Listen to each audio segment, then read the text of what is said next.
তো দোস্তরা কালকে নাকি বারমুডা ম্যাপ থেকে ফ্যাক্টরি রিসেট দিয়ে দিবে, মানে ফ্যাক্টরি সরাই দিবে, বিশ্বকাপের মাঠ বসাই দিবে। हमको नहीं पता। তোমরা না জানলেও আমি গোপন সূত্রে জেনে গেছি, তার জন্য তাড়াতাড়ি করে গেম স্টার্ট দিয়ে ম্যাচের মধ্যে চলে এসে ফ্যাক্টরির ছাদে নেমে যাই। ফ্যাক্টরির ছাদে নেমে টেলিপোর্ট ক্যারেক্টার নিয়ে এসেছি, এখন জাদুকারের মতো দেখি সামনেও একটা এনিমি আছে, ওইটারে মায়ের দাঁত মাত লাগায় তারপর নিচে যাবো। এখানে দাঁড়ায় দাঁড়ায় ও পেশাব করতেছিল, আমার পেশাব করা ডিস্টার্ব করার জন্য চলে আইছি।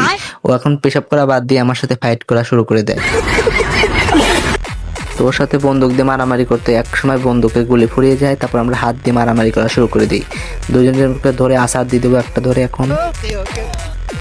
তো গাইস ওকে মারতে হলে ওর সাথে এখন মিল দিতে হবে, কাছে কাছ থেকে বসে হেডশট মারতে হবে।